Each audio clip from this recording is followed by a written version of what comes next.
So I considered doing demos for this particular unit, but decided in the end that it would be faster just to kind of chat a little bit about it, because there's a lot of little detail pieces that we don't need to deal with directly.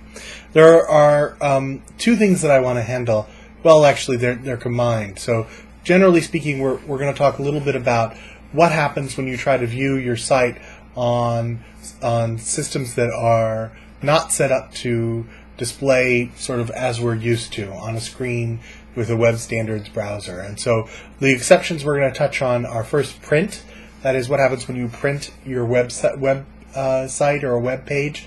Can you affect the way that it shows up in the printer? And the answer is yes, you can. The second is what happens when you view it on mobile devices, on phones and that sort of thing. And the third is what happens when you view it in Internet Explorer. Now, it seems a little strange to include Internet Explorer in this list of things because, after all, that's the most common way that people will visit your site.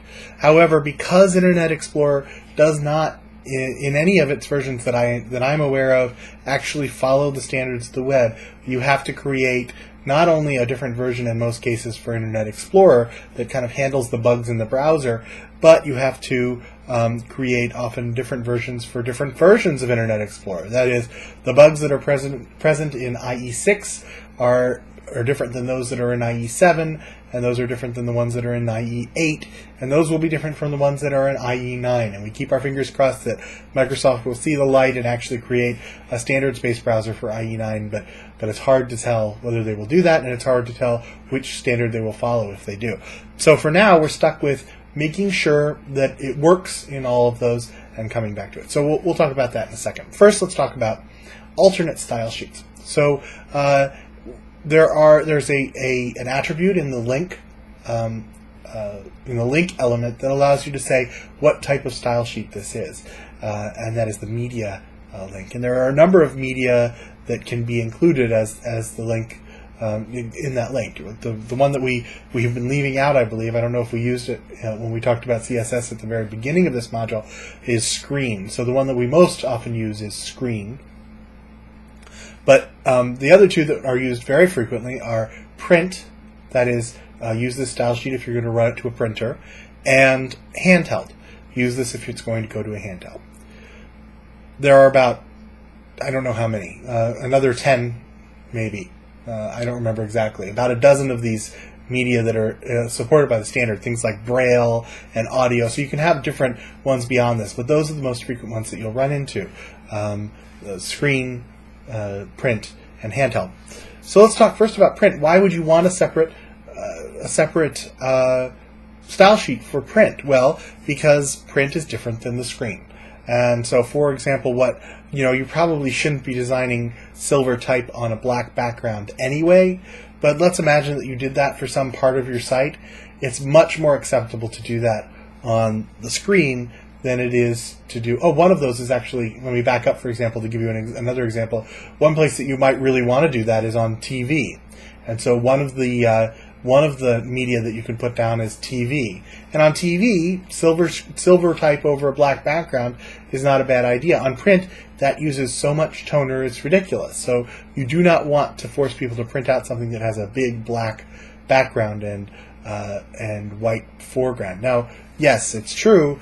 Many browsers will recognize a dark background and filter out any background images or background colors that are dark, but not all will.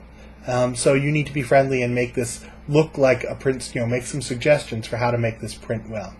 You might want to. So for that reason, you might want to get rid of any background in the style sheet that has that's designed for print. So normally we talked about this early on. We have that nice, for the style sheet that we did for the Zen Garden, we have that nice gradient background. Well, for the print version, we would have no background at all. What else would you do? You probably get rid of any floats. So the dual column setup is okay when you're on the screen, especially when it's on a flexible screen. But in many cases, you don't want the floats because it's hard to tell what the printer will do with that. And in fact, there is a bug in some printing of materials where it will cut off floats. So if it goes more than one page, it will cut them off. So in many cases, it's good to get rid of the float and put everything back in the line. Given those two things that I've just said, maybe it's enough to say have an empty CSS sheet, right? Go back to naked HTML, and I'll put a link to this. Every year there's the Naked HTML Day where you show that your HTML without CSS is still solid, pure, standards HTML. And frankly, yes, if you many browsers will do this on their own. They'll print just the way it looks in HTML, and it should look okay, decent. It should make sense that way if it turns out that that's what it does. We always want it to degrade gracefully. So if it can't handle your style sheet, we want it to be able to handle the HTML by itself. But there are little things that you can still do in HTML, that you can still do for print that might not be part of the default HTML. So, for example, we know that in print, we still think that in print, serif fonts do better than sans serif. So it might be nice to say, okay, well, if I know that it's going to print, I want 12-point Garamond type, whereas on the screen it might be Helvetica at a smaller point level.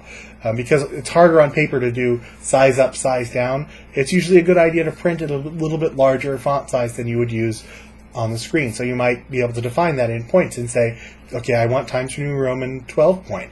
That makes sense for a document that's going to go on the page.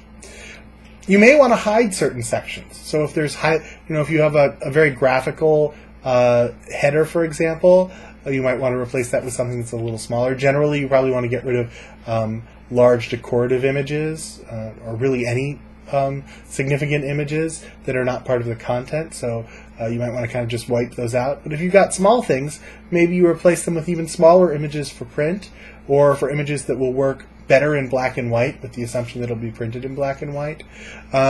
You might want to do thin lines. Remember, we can do rules of various sorts just by doing border on one side, or border bottom 1 pixel solid black.